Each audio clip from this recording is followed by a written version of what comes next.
Good morning, everybody. Good morning. For those that don't know me, I'm Artemis Galatis, and I'm the General Manager of the Association of Corporate Treasurers, and I'd like to welcome everybody here this morning.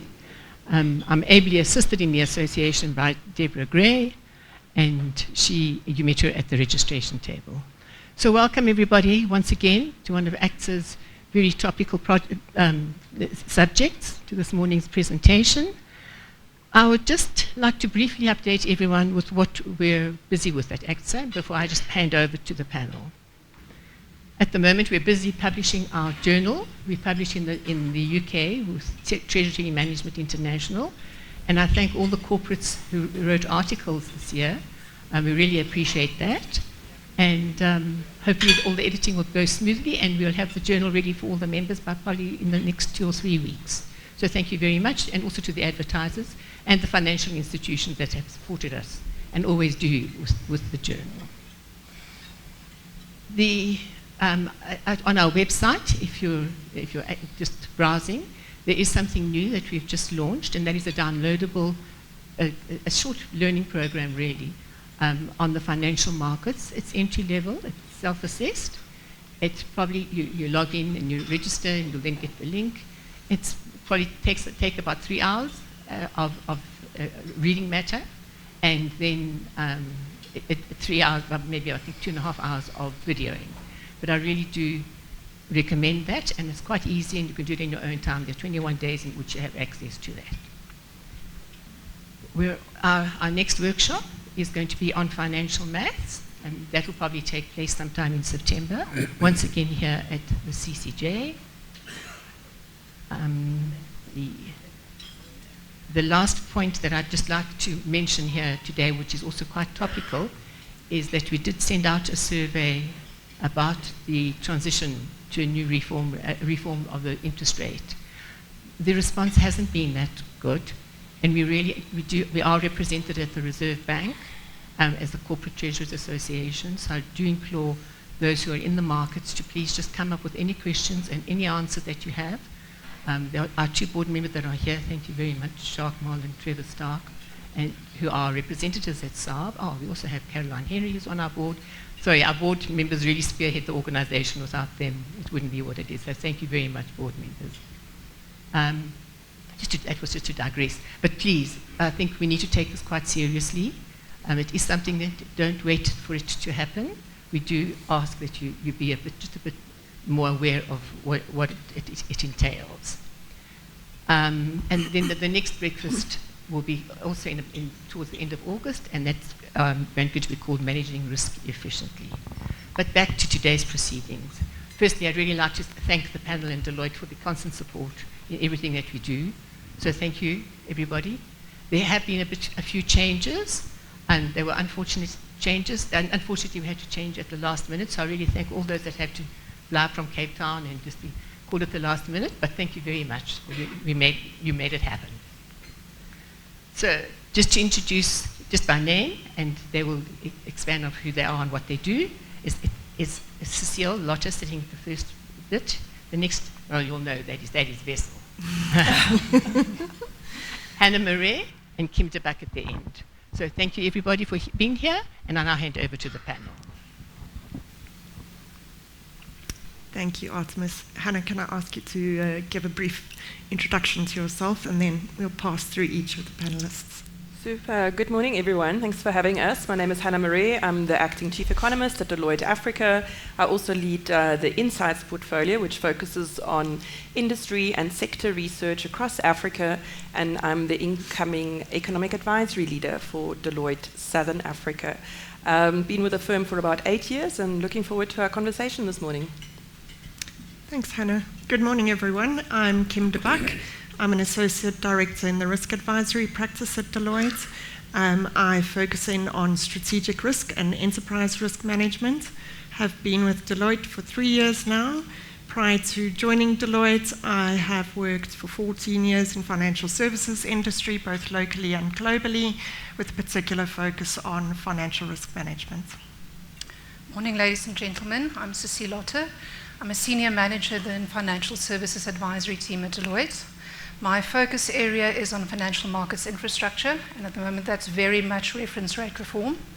I also sit on the sub-working group of the MPG for bonds and money market instruments. I'm quite new with Deloitte, but before Deloitte I was working for Old Mutual for many years as their head of asset and liability management. Good morning, everyone. My name is Wessel de Jager. I'm a Senior Associate Director at Deloitte in the Financial Advisory team.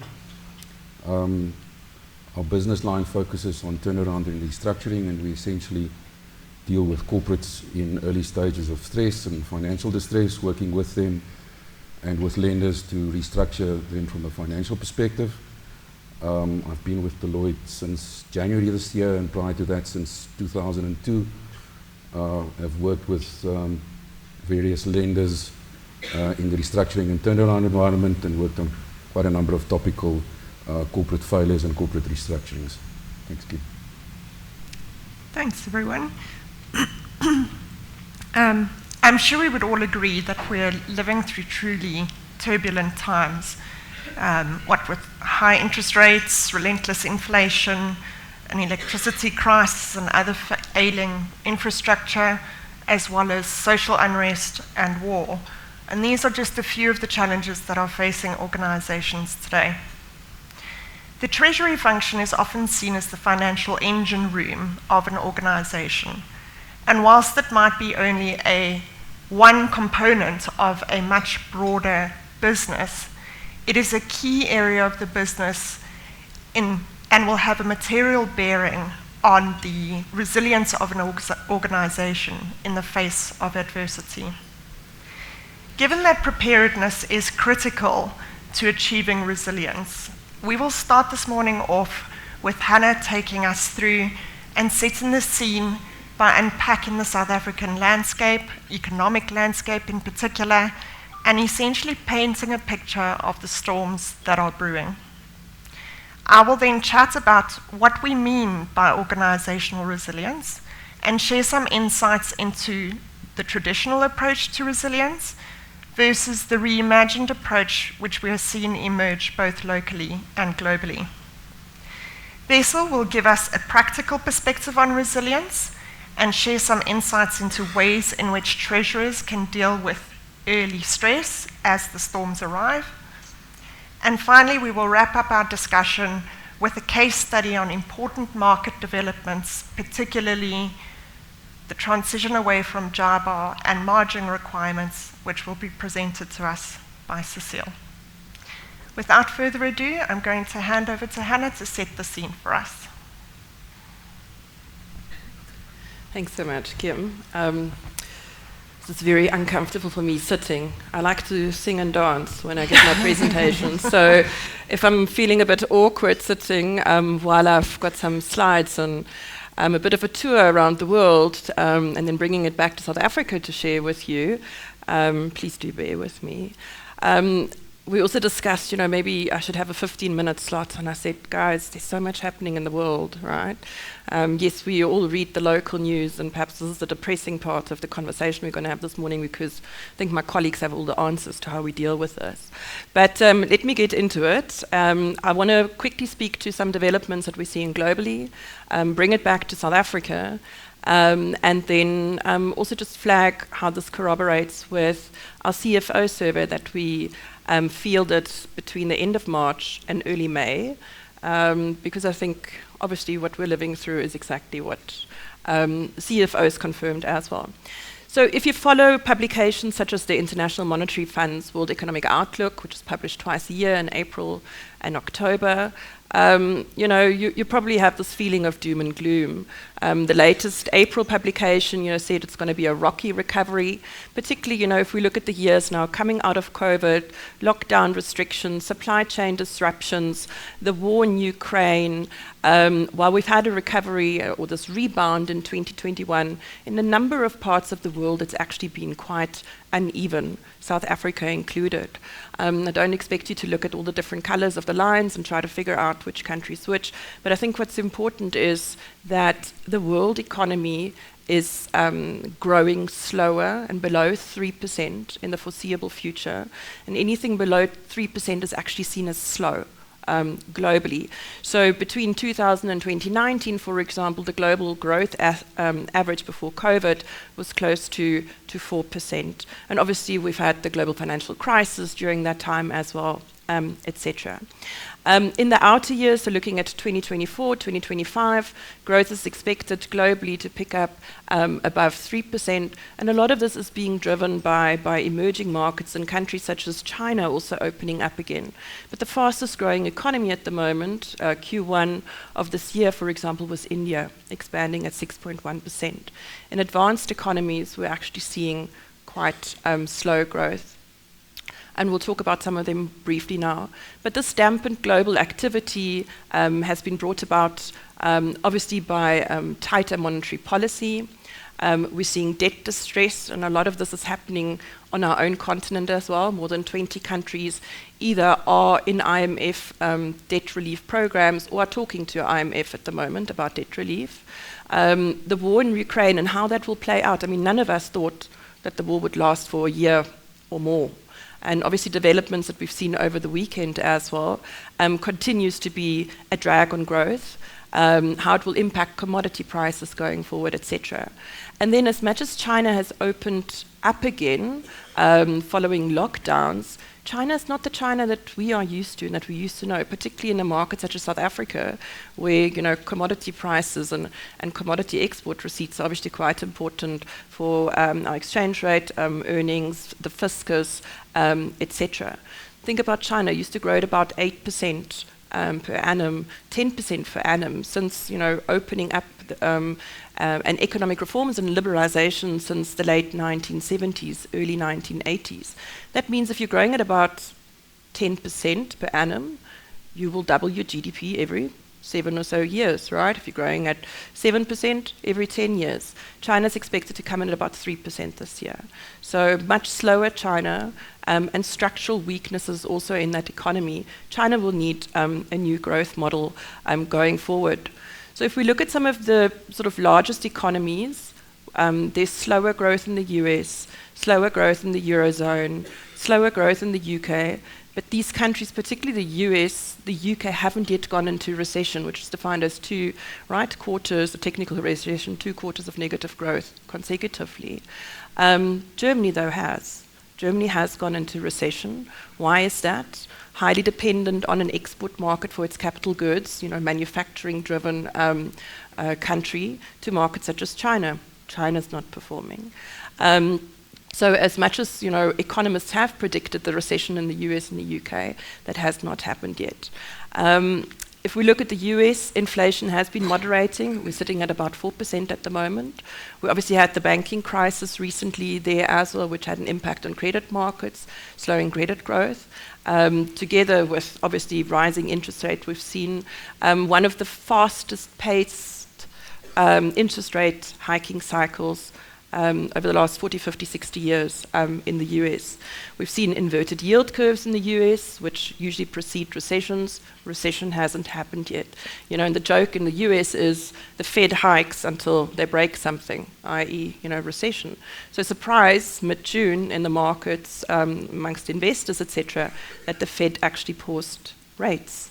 However, signaling that rates could still continue to be hiked going forward. So slower growth environment, probably around 1% going into 2024.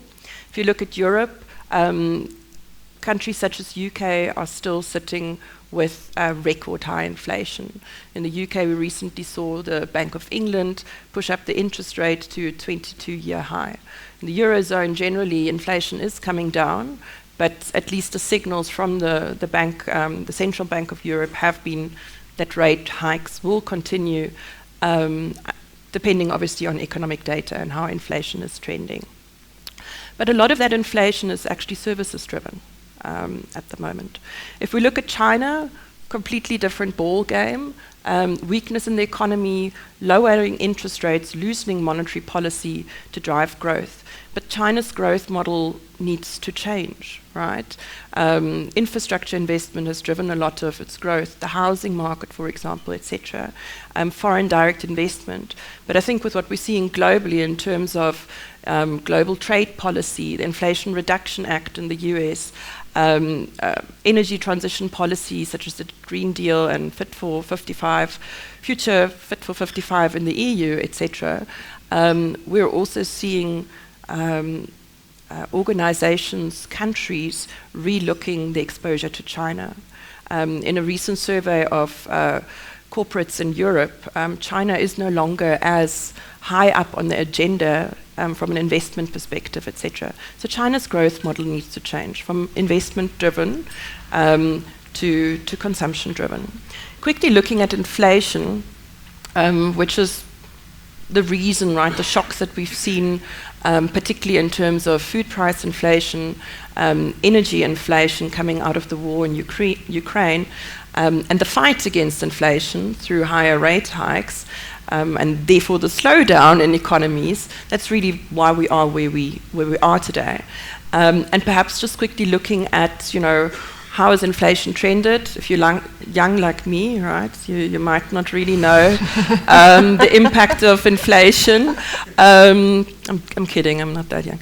Anyway, but if you look at, for example, pre-lockdowns, where inflation averaged at least the 3 or so years before lockdowns, 3.5% globally. We've always had higher inflation in emerging markets, largely due to things like faster growth, for example, the impact that imported inflation through the exchange rate has on markets, etc. But I think the challenge is that inflation affects the poor the worst, right? And so this is particularly relevant for our part of the world. And here quickly a graph on the right-hand side. In sub-Saharan Africa, foods, beverages and tobacco make up about 40% of the basket of consumers.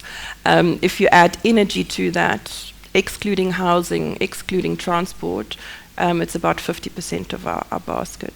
So these sharp food prices have impacted, us and lower income consumers in South Africa and across the region, much more so. If you look at inflation and just how it's trended on average in the world, it actually peaked last year at 8.8%, and it's expected to come down, and we're seeing that trend. But particularly food inflation has been quite sticky. So, and then services inflation that's coming through in a number of markets where labor markets are tight, wage prices are driving growth in inflation, etc. So let's bring that back to South Africa. And I wanted to show you this slide.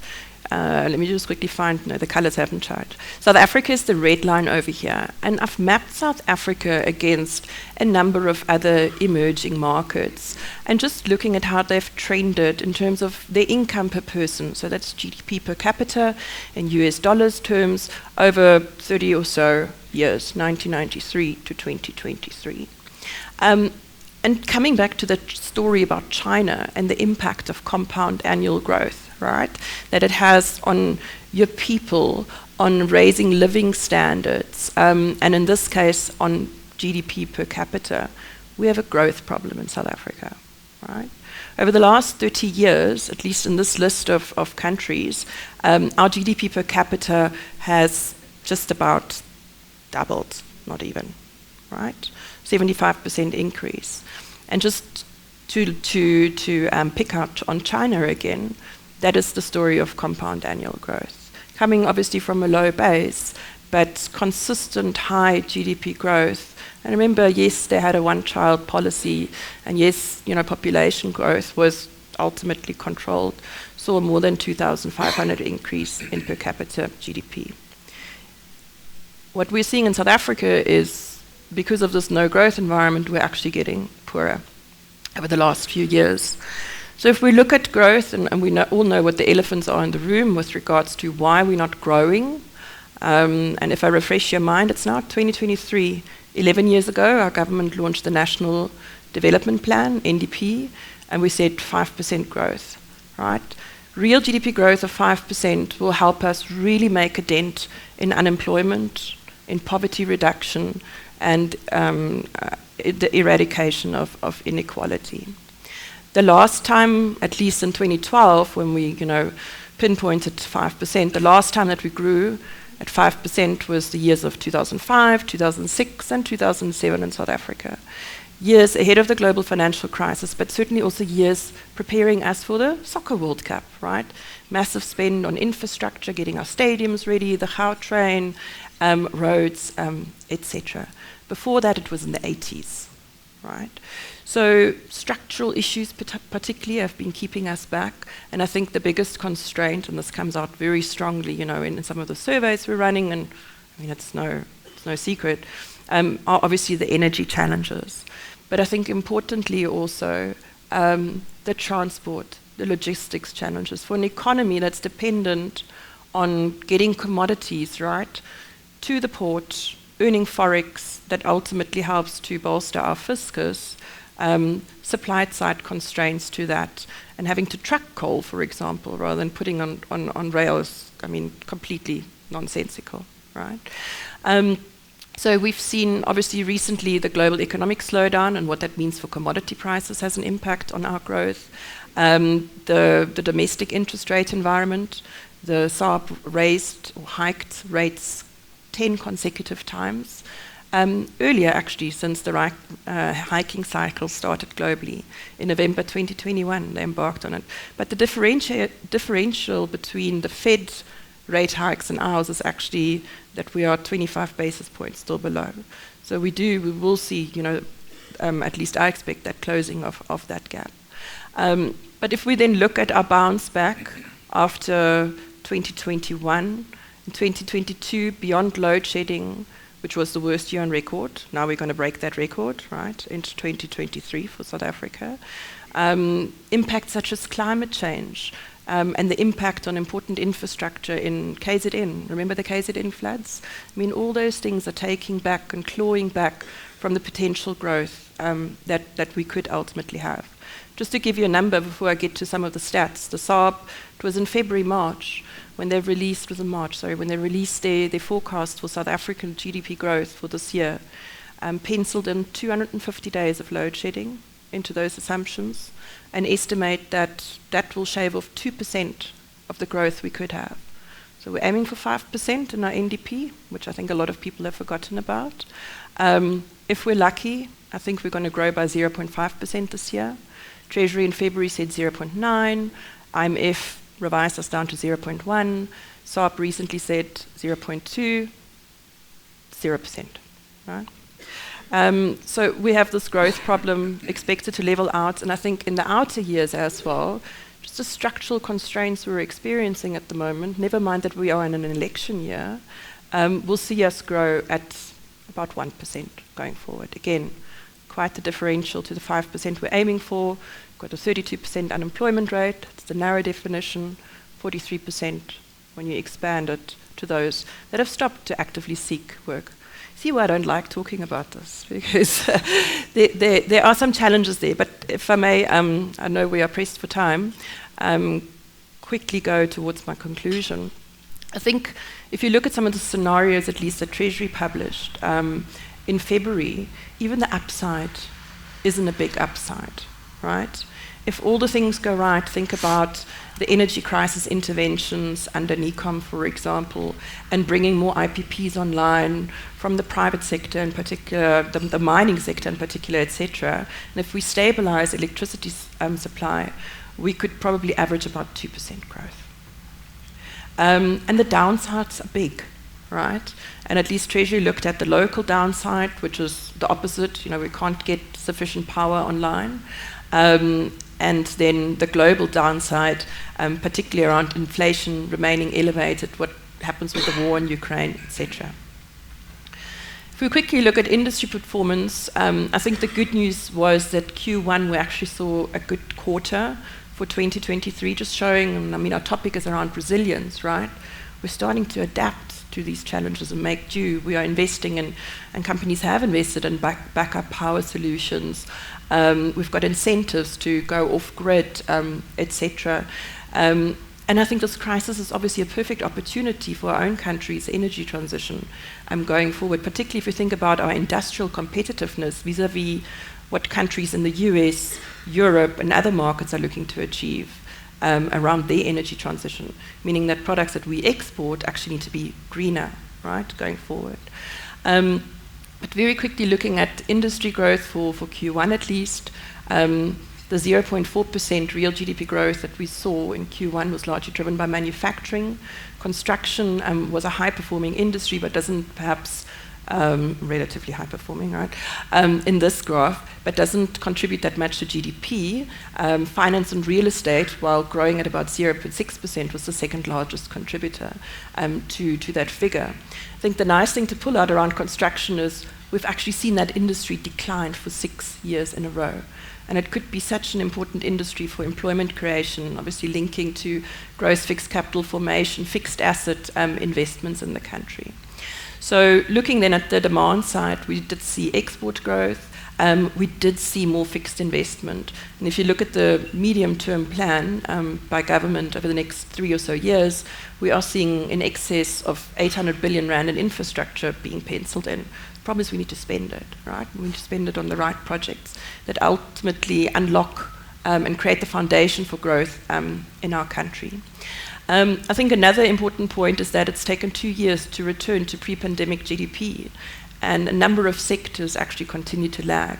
And those are, at least by the end of 22, those were manufacturing, construction, and mining. So we haven't yet, reached those levels of where economic activity was in those sectors pre-COVID. Another interesting point is that before COVID to where we are now, our economy expanded by 0.3% only in total.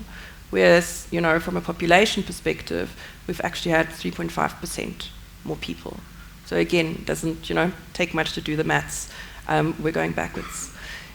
Quickly looking at inflation, we've talked about this again. I think we're seeing some glimmers of hope, some, let's call them bright spots in terms of inflation moderating. The May data, showed inflation CPI coming down to 6.3% from 6.8%. The last time we had inflation, at least on a month, year-on-year basis for monthly inflation, was in April 2022. So we're moving back, at least from a monthly perspective, into the SARB's inflation targeting band, but the expectation is that the annual average could still be, by the end of next year, on the upper side of that band. If we look at quickly a breakdown of the categories of CPI, food and beverages are still driving a lot of that inflation, but it's moderating. But if you then look at, it's still double digit, came down from about 13.9 last month to 11.8. But if you break that down further, it's things like bread and cereal prices that are still quite high, but they've come down significantly, right? Vegetables, onions and carrots, I don't know if you guys have checked, right? They've become super expensive. I think on the transport side and energy side generally, we've seen prices come down quite a bit. But then, with a lot of us going and frequenting restaurants and hotels more, we've actually seen prices there increase a bit. A lot of the leading indicators are showing, think fertilizer costs, etc., even in terms of what we're paying at the farm gate, are showing that inflation, particularly food price inflation, is coming down. That said, you ask yourself what could go wrong. We are approaching an El Nino weather pattern again. So there are still risks, particularly on the inflation side. Very briefly, to conclude, we did, as mentioned, ask CFOs, group CFOs, divisional CFOs, etc. in South Africa. So how do they see all of this, right, towards the end of March and early May? And we just published this about, last week we took this to market. And I think CFOs are obviously feeling this weight of uncertainty as well. They do note, perhaps a bit of, it depends if you see the world as half glass empty or half glass full. So there were some split opinions in terms of, are things going to get better or are things, going to get worse? But if you look at some of the metrics, I think the net results are, over the next 12 months, our sample is seeing an improvement in revenues, in operating markets, in fixed investment, which we're already seeing come through in the data. But I think unfortunate for us in this part of the world is not necessarily in employment generation, so not job creation. And I think with the onset of things like ChatGPT, right, and generative AI, what does that mean in our context perhaps as well? Last but not least, just giving you some highlights, and the QR code is available to download this report for you to skim through. But load shedding, the economic growth outlook, political and policy uncertainty, also not a surprise in the cycle that we're in, as well as currency fluctuations were seen as the top risks for CFOs in the next 12 months. But they're taking immediate steps to, diversify the energy supply, for example. They're building scenarios, they're doing scenario testing and modeling, etc. And over the, perhaps, I don't want to call it longer term, but the medium term, let's call it that, the next 12 months, there are defensive strategies at play, particularly around cost optimization, decreasing operating expenditure, better cash flow management, but interestingly also a big focus on digitalization. So I'm going to leave it there. This is perhaps just a summary of those risks, and hand over to Kim. Thank you, Hannah. Thanks for setting the scene. Before I continue, I just want to announce that this presentation is being videoed, and it will be made available on demand after the session, if anybody is interested. So with the shared understanding of some of the challenges that lie ahead, I'd like to spend a little bit of time unpacking the concept of organizational resilience. What does organizational resilience actually mean? And what are some of the key characteristics of a resilient organization? In a nutshell, resilient organizations thrive before, during, and after adversity. They have a mindset of what if and what next. And they don't only consider emerging risks, but they also consider associated opportunities that may arise in the face of those risks. Traditionally, resilience has been synonymous with bouncing back. But recent times have shown that organizations that not only bounce back, but thrive in the face of change and adversity are those organizations that have reimagined their approach to resilience. The traditional approach to resilience mistakes it for crisis management, and it's characterized by siloed and fragmented capabilities that really focus on achieving operational resilience. The reimagined approach to resilience positions organizations to respond to a crisis in opportunistic ways, to thrive in new circumstances, and to really shape the competitive environment to their advantage. This is achieved by elevating resilience to be a strategic priority for the board and embedding it in the way that the organization does business, ensuring that the capabilities that are developed are integrated end-to-end and coordinated across all domains of resilience. To further emphasize the change in mindset that is required to achieve resilience, I think it's important that we address some of the myths and common realities surrounding the topic. Specifically, resilience is not only a supply chain issue. It is essential in all key areas and should be baked into all of these functional areas across the business. For example, across treasuries, IT, and customer services. All of these should be linked together and have resilience capabilities embedded into their operations. Resilience is as much about enabling of upside as it is about protecting against downside.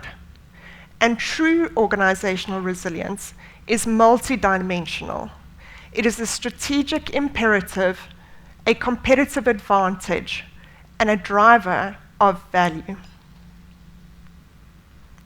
In an increasingly volatile world, and with telltale signs of storms up ahead, I think we can all agree that there's no better time to invest in resilience capabilities than there are today.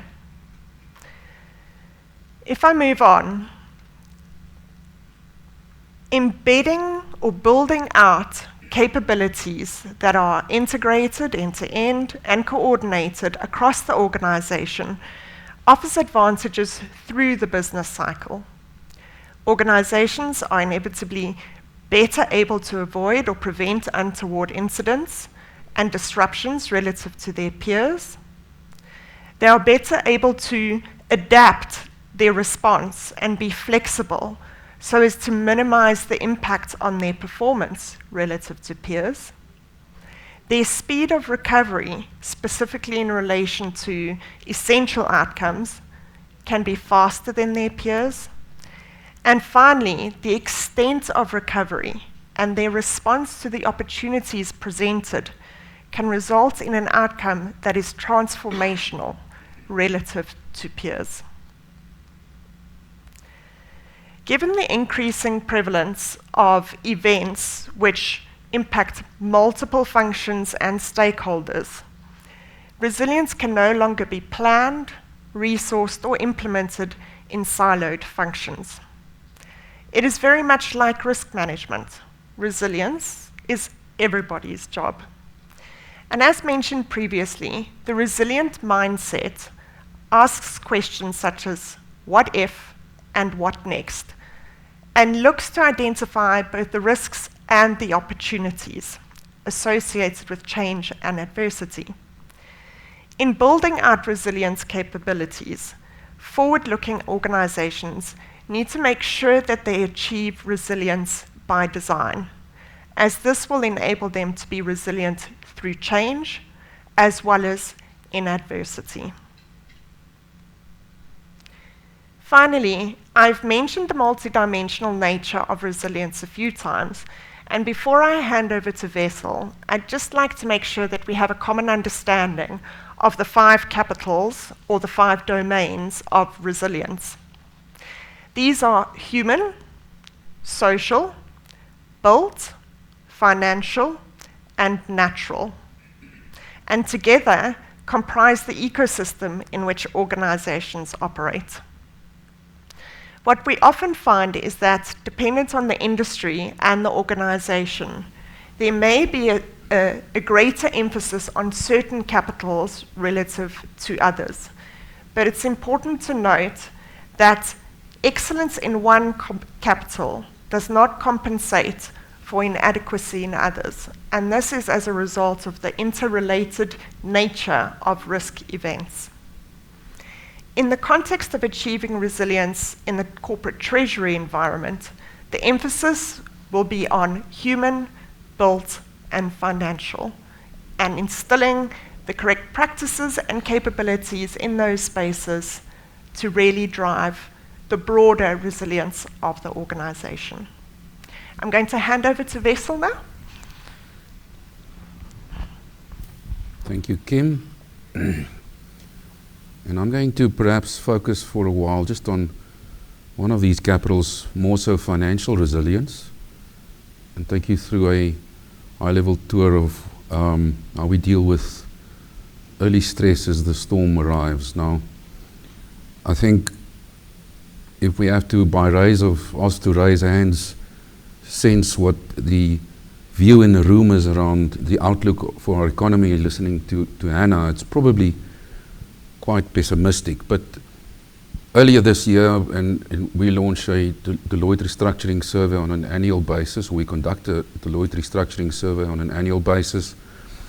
And it's really focused on the restructuring and turnaround industry. It we engage lenders, we engage restructuring professionals, and we also engage the C-suite specifically around a number of topics. But if we look at our results this year, essentially there's been a material growth in the view that the C-suite has around our growth prospects in 2023, and Hannah has confirmed that, and that takes no rocket science. So for the first time, probably the C-suite is more aware and aligned to our lender population around what is to come, because we all believe the storm has arrived, but we're all sitting on the edge and waiting to understand what we should do with the storm that has arrived. So maybe with that in the back of our minds, and we see that when we engage our clients that are in early stress or show early signs of stress. We see that when we engage with clients that are already in financial distress, and they highlight to you quite simple the basics: increasing costs as a result of inflation, challenging interest rate environment, load shedding, which is a big challenge. And we also see that when we engage with our lender community and our lender stakeholder group, where they clearly show you and tell you that the probability of default of their corporate portfolios have over time, and especially over the last number of years, migrated towards the upper end of that PD rating scale, which creates challenges for lenders, because they need to in some way or form on price that risk to the audience in this room, and further aggravating the challenges around debt, the cost of debt and interest cover, which challenges your financial resilience. But with that in mind, our Deloitte restructuring survey really confirms that our view forward is very jaundiced. So the question perhaps is, how do we deal with that? Because we're not victims in this. And if the question is how we deal with it, the more important question is perhaps when do we deal with this? Because one of the most key critical things that I'll focus on later is time and timing. Because sometimes we are in a storm and we don't know what to do. And we know we need to do some of the basics right, but everyone is doing the basics right, which sort of on an average basis leaves us in the same position. So we should focus really on early intervention, because we cannot be in a position where we weaponize time against ourselves through a laissez-faire approach, where we wait for better days to come. And that's the key part of my message and the call to action, and it's really around time and timing, and taking the necessary action in time to make sure that you don't slip from a position of financial stress. And financial stress usually escalates gradually. Over time, your margins are eroded. You get into a position where you have to tender for jobs, and to land a job and keep your people busy, you need to price it at 3% and not 5%. And you get used to the fact that your liquidity is under pressure. But unfortunately, as that type of stress escalates gradually, financial distress in the true form happens suddenly, and then you find yourself in a position where you are running out of options, or you've already run out of options, and you become a corporate that's at the mercy of lenders. So maybe if we can look at something more practical before we unpack time and timing further. And I want to quickly talk to this. So twice a year we conduct what we call the Deloitte Stability Index. It's really a piece of research focused on the performance of corporates across Africa, 10 jurisdictions across Africa. If you're a typical analysis paralysis person, this is really focusing on ratio analysis, scoring, aggregation, so that you can get to an index and understand how certain companies and certain sectors have performed over time. And if we then look at the outcome of that since 2013, it's actually quite scary how, based on what we've seen over the past 10 years, how that index has deteriorated. Now, we all know that 2020 was a challenge for all. Some days I think we all yearn for those days where we can sit in our lounge pajamas and work from home. But unfortunately, we've not even recovered based on our second half of 2022 set of results which have come in earlier this year. Which really, and it doesn't talk to economic data, it doesn't talk to IMF data, this talks to what comes out of financial statements which are in the public domain across these jurisdictions, and what does it effectively show us from a performance and an indexing perspective. But we should also bear in mind that all these dreadful things around interest rate hikes and inflation have not really found their way into 2023 results, because corporates are still running that mile and they haven't taken the photo yet, so it's not in the balance sheet yet. So what we do is, on the back of that, and perhaps as an overlay, and this is rudimentary finance or rudimentary accounting, we try and factor into that a squeeze scenario, and a scenario where we say, well, if there's an inflation rate at a certain level, we're able to pass on a certain amount of cost to our consumer, to our clients. We have to absorb that through our cost of sales, and we have overheads which have grown at a rate of inflation, and we also have our interest cost based on certain assumptions which have grown. What does that do to this index? And maybe this is just an accounting 101 explanation of what I've just said, but that moves the index from an average of 64 to, I think, 63. And it's more so quite impactful on certain sectors, more so real estate. So this is a forward-looking view. We adjust our models which generate the information to simulate that. And this is a forward-looking view of what is to come if we have to look at our 2023 stability index results. And if we then look at specific interest cover score, maybe as something which is relevant, and I'll talk to our audience around this specific piece of eminence now, it's really our retail and our real estate sectors which are most at risk as a result of these adjustments. And it's partly as a result of high leverage, if you look at real estate, and if you look at retail, and inability to pass on all costs to the consumer. So how do we use this tool? This tool we effectively use with our lender community, and we can highlight to them certain economic sectors which are challenged, and then we can also, on a granular level, unpack certain of their clients so that they can flag them on what's typically called a watch list. So maybe with that in mind, I want to jump back to some of my earlier comments around time and timing, because I think before we do that, it's quite clear that whilst we feel every day that we are sort of in a storm, we're not quite sure if the worst has arrived, or if it's still to arrive, or when it will arrive. So I want to take you to this slide, and it has a lovely flower on the left-hand side.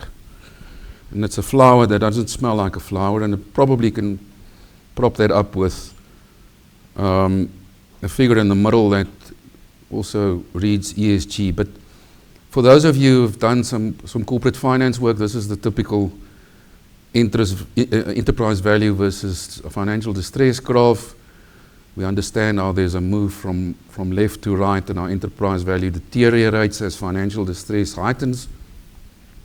But I want to start off maybe with what's in our little flower on the left-hand side, because this is business as usual. Management teams, the C-suite struggles daily with challenges with labor, with the need for labor to get above inflation average increases, with the race for talent. They struggle daily with market developments and I think Cecile will talk to some of those challenges. They struggle daily with lender requests, lenders becoming more nervous around specific industries, lenders tightening covenants. Then there are supplier issues, because suppliers are also subject to these economic challenges that specific clients have. And they suddenly increase prices because we've seen that there's general inflation which puts pressure on them to do that. But furthermore, they're also in an environment where they need cash in bank as soon as possible, so they might also change their supplier terms. And that leads to simple liquidity challenges, and these are challenges that management teams face on a daily basis. So whilst we think these are business as usual challenges, unfortunately, in my previous comment around stress building up gradually whilst the stress hits suddenly, you need that one straw that breaks the camel's back. Because one morning you wake up and a big debtor, your primary client, is unable to pay or pays late. Or you suddenly find that a contract that you've been working on is now delayed and there's cost overruns and an inability to pass on those costs to the principal. And those are the typical type of things. Or you get subjected to a strike, or the disaster we've had in KZN, and you are unable to weather that storm because you've, for too long, lived in this situation where the business as usual is not addressed, and this unsavory business as usual is not addressed. And then you find yourself in a financial stress environment, and quite soon in a financial distressed environment. And I've earlier mentioned where are we in terms of options, because now you start running out of options. And you'll all, those of you who've had difficult discussions with lenders, normally these type of discussions with lenders where there's covenants under pressure, those discussions normally start at a knock on their door and then an entry on your knees. And then suddenly lenders are dictating to you how you should manage your business and what you should do with certain core assets or strategic investments which have been draining cash in Tanzania or Zambia or some foreign jurisdiction where you thought you wanted to diversify in. So what is the message when we look at this? And I'm not going to go through each point, it's quite simple. You start seeing liquidity pressure, you don't understand how to deal with that. You knock on your lenders' doors, they're not willing to fund further because of your risk profile, which is heightened. You then get into a scenario where you're considering a restructuring and you're not sure whether that should be in a formal or an informal environment. And as you run out of options, you get to a point where later on you ask yourself, are we still a going concern or are we a gone concern? So let's deal with the remedy for this. And I want to perhaps jump to practical examples, because Kim has spoken about resilience. But resilience that we've seen in the corporate distress market only comes from one specific attribute, and that is driven by proactive and active management teams. And management teams who, on a continuous basis, reassess and assess key metrics in a business, understand their liquidity, understand the nature of the strategic investments, the value it adds to enterprise value, and whether there's a need for difficult decisions to be made. And those management teams also engage lenders and sometimes advisors at the appropriate time so that they can, in a proper manner, restructure their financial affairs through whichever process to enable them to weather the storm. So, I guess in a nutshell, our focus, and I think today the call to action which I want to reiterate to you is really to focus on a continuous reassessment of your key business metrics, of your liquidity, and if there's a challenge, to raise your hand sooner rather than later. Be proactive. Don't victimize time against yourself. to engage your lenders to assist with either support whilst you deal with a problem, or support whilst you are unfortunately in a position to restructure your balance sheet. This slide has been included. I think Hannah's also highlighted this, maybe CFO priorities. I think, Hannah, this is Q4 from last year. Focus on reducing costs, dealing with leverage, and really managing liquidity. And then really some more theory. And I say theory because you sit in the trenches. You deal with the C-suite that's dealing with stress and with distress.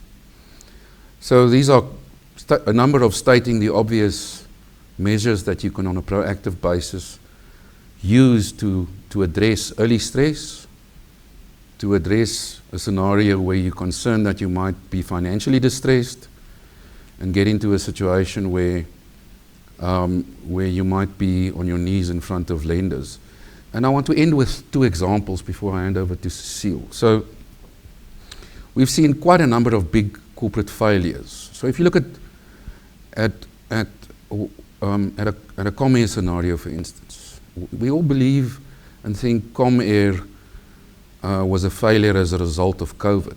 But for those that have time to really study Comair prior to COVID, the operational inefficiencies, their extremely high debt levels, the inability to deal with that prior to COVID is the straw that broke the camel's back. And yet again, it was a scenario where they were unable, or perhaps slow to act and fix these challenges in their underlying business.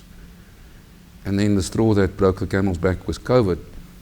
But there's also more recently matters where we've seen large property funds who have for years been under the strain of growing debt, growing LTV, pressure on the interest rates, and now with the more recent interest rate hikes, suddenly a scenario where they are unable to trade out of this anymore, despite the fact that they've had 3, 4, or 5 attempts at a restructuring before. And that talks to difficult decisions. So again, in closing, perhaps Cecile, before I hand over to you, we cannot stress enough the need for a C-suite to focus on timing and adequately spending time on making the right decision to raise your hand with your lenders at the right time so that you can address your slip and the slippery slope from going from a financial stress environment to a financially distressed environment. And that might take difficult decisions, but I think that's part of what makes an organization a resilient organization. Thanks for your time. Cecile? Thank you, Esel. There we go. So one of the things that will test your organization's resilience is market reforms. And I want to speak today about 2 very topical market reforms right now, the transition away from JIBAR, and I will also briefly touch on the margin requirements of OTC, non-centrally cleared derivatives. So in 2012, as we all are aware, there was a big LIBOR scandal, and all the central banks and the regulatory bodies of the world got together and they embarked on a journey to reform those benchmark interest rates in our industry. And we fast forward a little bit more than 10 years into the future, and we find ourselves in a very momentous week this week, because US LIBOR has a cessation date of 30 June 2023. That is on Friday. So we have arrived. That is USD LIBOR, but the SARB has also embarked on their journey to do a similar exercise and transition away from JIBAR that has been around since the 1990s into a new reference rate. That rate will be Zaronia. They have started publication of Zaronia. The timeline here focuses on the different phases of this transition program. A lot of work started in 2018, where we had our the benchmark, the design phase, where they looked at the different options, evaluated all the criteria that they needed for the new reference rate. They constituted a number of work streams and the market practitioners group. At the moment, there are 8 sub-working groups of the MPG working group, which gives you an indication of the complexity of this project and also how seriously the SARB takes this. In 2020, they had the first MPG Industry Forum, and in 2020-21, there were quite a few interventions to solidify JIBAR in the current form at the time. Last year, towards October last year, they started the publication of the Zaronia interest rate. And we are currently in an observation period. This means that it is published, and you can go onto the SARB website and you can actually see what Zaronia has been doing. And what we are looking for over the next coming months is for industry to really understand what this new benchmark does. The SARB also published the market conventions for derivatives in January 2023, this year. That was out for consultation, and the consultation period has closed. This is also available on the website, and I encourage all of you and your technical teams to read this document. They go into a lot of detail. There is a lot of information on this draft working paper. We haven't seen feedback on it yet, but you will see more and more of these documents being released over the coming months. For the rest of 2020-23, the observation period for Zaronia is expected to end in Q4. What we are looking for then is for the SARB to officially endorse Zaronia as a replacement rate, and also at some point to communicate their cessation dates. The timelines that we've put down here, you'll see there's a grey bar at the bottom, that are indicative and subject to change. However, that does not mean that the SARB is intending for delays on these dates. On the contrary, at the last MPG conference, the Deputy Governor, Dr. Rashad Kasim, said that the SARB would prefer a relatively short transition period. So the subject to change does not mean that they're necessarily looking to push it out further. Once we go into 2020-24, we're looking for liquidity in the derivatives market to increase. So we need to build up the liquidity in our OIS instruments. And we move through the period to the adoption phase then, where the contracts will be based and referencing Zaronia as a first option. And 2020-25 onwards into 2020-26, we're expecting some sort of cessation there. And the SARB has indicated that there will be tough legacy legislation in place if you have not adopted the new reference rate. Okay. So this slide, I like to think of my why should I care slide, because JIBAR is in everything. I read an article in the Financial Times and they said they were referencing LIBOR, of course, but they said it's like salt. It's in everything. You can't take it out once it's in. So this shows you that this rate, it pops up in your instruments, your derivative instruments, it comes up in your debt and your investment instruments, commercial paper, your money market instruments, all sorts of other contracts, leases, models, regulatory models, valuation models. It really underpins where you use interest rates in our entire market. And it's not always used in the same way. So the impact will be wide-ranging. I've summarized the key differences here, and this is at a high level. It is very important to understand what these differences are. The first two, the ones in grey, I listed, but I don't think they will materially change your life right now. The first two speaks to how the JIBAR rate is the submissions. So as you all know, they're based on indicative submissions from the banks, whereas Zaronia is based on actual trades. They're based on actual overnight deposits. So that's a material difference between the two. JIBAR also, only a small selection of the large banks were contributors for JIBAR polling. Zoronia will have representation from a much broader range of market participants.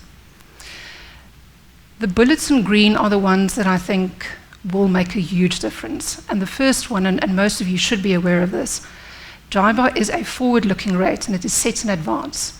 This means that JIBAR is published today and you will know what the interest rate will be for a cash flow that you pay in 3 months' time. It gives you visibility and it gives you time to prepare. Zoronia, because it is based on actual trades, is backward-looking and it's fixed in arrears. And that means that you will not have sight of what your final rate is at the start of the period. You will only see that at the end of the period, which has major implications for how you calculate your interest rate cash flows. To manage that, there are many variables that will now make up the quote convention. You will see words like observation shift period, look back period, lockout period. All of these things are words that will have to start making up part of your vocabulary in terms of how the rate is quoted. JIBAR was very simple. It's a simple 3-month rate. That's it. You didn't need to specify anything more than this. I mentioned on the previous slide, in this one, that article with the market conventions for derivatives goes into a lot of detail around these different types of conventions. It really is worth reading it and understanding what they look like. Another difference, JIBAR is a term rate, as you know. Zoronia is an overnight rate because it is based on overnight deposits. So that is also a material difference between the two. They are looking to convert Zoronia and to have a compounding mechanism where you can look at a 3-month Zoronia. The calculation is quite complex, so please be sure to understand how that works as well. The last point, JIBAR, because it is a term rate and it is unsecured, there is a liquidity and a credit risk premium that is embedded in your JIBAR rate. Zoronia is what they call a near risk-free rate. Why not risk-free? Because it is also unsecured. But it's based on an overnight deposit. So it's only 1 day's worth of credit and liquidity risk. So and that's why they call it near risk-free rate. It's not completely risk-free. This is the very important one. And Kim had a slide earlier that spoke to the 4 R's of resilience. And if you remember, the first R of resilience was to be ready. And Wessel has also touched on this. To be prepared early and to put your systems and all of these things in place so that you don't have a minute to midnight situation. I'm listing the key preparation elements here that you can start implementing today. Our sense is that a lot of the practitioners are waiting for a spec or a roadmap or something to be published. But this is such a complex transition. You have to start planning already. You have to start putting all of these things in place. And I'm going to go through all of them because they are so important. The measurement, firstly. Look at your organization. I said to you that this thing is everywhere. So go and see, where do you have exposure to JIBAR? How large is it? Prioritize your practical next steps and have your measurement tools in place to see where you're exposed to a JIBAR rate. The repapering and contracting, this will be specifically for the legal teams. Every swap contract, every financial instrument has some legal contract underpinning it, your leases. All of these things will have to go through legal. They will have to review it. If there are any fallback clauses, you need to assess whether those are in place. And also if there are any contractual terms that you need to be cognizant of during this transition. So you need to engage with your legal teams. The economics. This is very important if you have hedging strategies in place, because your hedging strategies will be hedging something that is based on JIBAR, and when you switch your hedging instruments, you have to be very careful to make sure that that alignment is seamless. Otherwise, you will be running basis risk, and that will have P&L implications.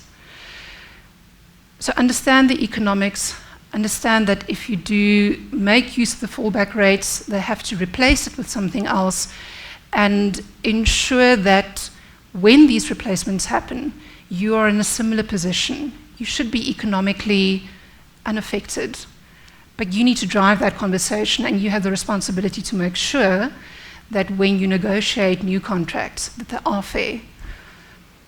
Financial reporting, this is a big one, and I think there is an article in the ACTSA Journal that's coming out. This was such a big topic that we ended up splitting it into two, because the financial reporting implications are just vast in scope. Hedge accounting, if you apply hedge accounting in your organization, there are some applications that you will have to do pre-transition, and some of the hedge accounting that you will have to change post-transition. There are also tax implications for any types of intergroup FTP transactions. Systems, processes, and controls. This is a very nasty one. And because most of the systems, they are rigid and they're set up for JIBAR or a specific type of interest rate. The daily compounding and the in arrears function of Zerona means that this will materially change. Do not underestimate this one. It is a complex one to get right. Start engaging with your business analysts, with your vendors on this one early, because this is a very, very tricky one to get right. And the last one is around the communications, and this really spans all of the above. You need to communicate with your teams, you need to communicate with your staff. Vocabulary, terminology, all of these things will be important. They need to understand what you are talking about. You need to communicate with your C-suite. Wessel mentioned that they need to have an appreciation for the complexity of this whole transition project. And you also need to communicate with your counterparties. Those communications need to happen early. Communicate with the SARB. If you have questions, reach out to them. It really is, this is a very fluid transition.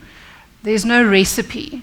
And the communication is going to be hugely important, because there needs to be a dialogue. And if some of the elements is something that needs further unpacking, you have a responsibility to communicate that to the people that look after it and the subject matter experts. My last slide then is completely separate from the JIBAR transition. This is looking at the margin requirements for OTC derivatives. This is, I think, the important thing that and I'm not going to go into this in a lot of detail, because the important thing here is to assess whether your organization is in scope. And how you do that is to determine whether you are above certain of these thresholds. So just a reminder, what the intention is with this reform is to look at your OTC derivatives that do not go through a central clearer, and make sure that you have appropriate margining in place for those, specifically initial margin. So how you would do that is you would look at your month-end gross notional amount of derivatives. At the bottom there are phases. Most of these phases tick over into the next phase around August every year. I specifically did not put dates down there because it is still a moving target. But you would look at your gross notional amount of OTC derivatives for March, April, and May, and you sum those up and you see where you are within those threshold limits. Those are large amounts, so I would guess that most people in the room would be unaffected. But please be careful, because these are notionals on derivatives. If you know derivatives, those notionals add up pretty quickly. So please don't just guess, go and do the exercise and see whether your organization is within scope. Exposure is calculated at a group level. So bear that in mind. It's not at an entity or a business unit level. And your physically settled FX forwards and swaps are also included when you look at those at the gross notional amount. Intra-group transactions are not included. However, there are certain clauses which you need to check first. So again, do not just skip over those. Make sure that you understand which of those clauses need to be addressed. And I think that is everything. Excellent. Questions? But that's for everyone. That's not just, don't feel like you just need to ask me. Thank you, Cecile. Thank you. It's been a pleasure to present these insights to you this morning. And I'd now like to take the opportunity to open the floor for any questions. This is always the part where everybody sits quietly. Artemis told me that if nobody asks questions, I'm allowed to ask questions of the audience. So I think there we go. Yeah, I have a question. Maybe from a practical point of view. Let's say, as an example, you have a 5-year loan at 3-month charges. Will there be a margin? Because you rightly said one is forward and one is an overnight rate. What is the practical implication for that? Will there be a margin like in LIBOR? I know LIBOR's got fixed margins that you add or subtract. Mm-hmm. What do you envisage there? So the margins that you speak about, those relate to, those are the spread margins. So if you just use the fallback rates, they get added onto some of the older contracts, yes. So the SARB hasn't finalized their approach to the fallback rates yet. If you read the speech by Dr. Kasim, he specifically stated that is not final yet. I would imagine that there would be some sort of margin, but that is a fixed number. And how you determine that, I think for LIBOR, they literally said, this was the date of transition, and they looked at a median 5 years back. So the risk is that margin, and that was also done before the interest rate hiking cycle. So the risk is that margin is not economically fair. So, and that is why the negotiation with your counterparties needs to happen early to make sure that you settle on a solution that is fair when you reprice these contracts. The margins apply to the fallback rates. Yeah. So you want to avoid using those? Okay. Yeah, that was my next question, but you've answered it. I mean, you have to be in the same economical position. Exactly. Pre and post. Thank you. Exactly. Any other questions?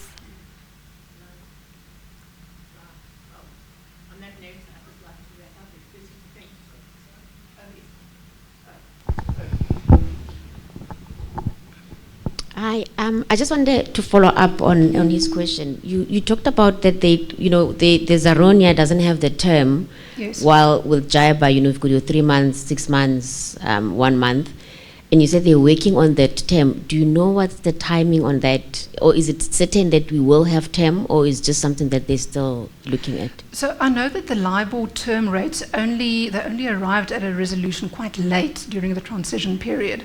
What the SARB has recommended is a concept of compounding Zaronia. So you would, and this is actually better illustrated if you go through a spreadsheet and look at it, but you would look at your compounding daily rates, and that would give you a rate over the term, but it would still be backward looking.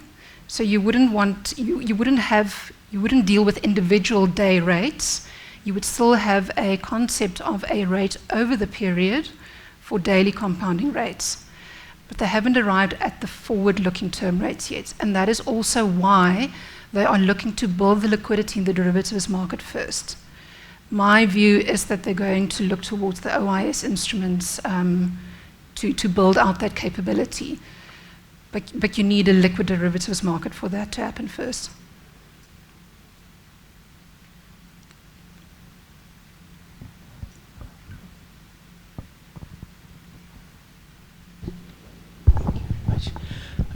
Thank you very much for the presentation. Just a quick question in terms of the transition, mainly focusing on the differences between JIBA and Zaronia. In simple 1+1, language, what are the key reasons why they transition from JIBA to Zaronia? And maybe specifically focusing on the differences, what is it that they were trying to address and maybe fix that JIBA was not possibly taking into account? Sure. So they are trying to be consistent with the IOSCO principles. And key to that, number one, remember, JIBA was a polled rate. So people would provide their indications of their future view of these term rates. They've moved away from that, and they specifically wanted a transaction-based rate. And that is why they went with Zaronia. And unfortunately, if you are looking at the transaction-based element, it necessitates an in arrears approach. Zaronia is based on the overnight deposits market. I'm thumb-sucking a bit, but I think it's 350 billion rands trades every day. It's huge. So you have that visibility, and that was quite important. It also has broad participation. You don't want it concentrated in a few players' hands. So you want it representative of the entire market. And again, Zaronia does address that concern. I think it's quite similar to the reasons why they also, did the transition from LIBOR into the SOFR rates and those things.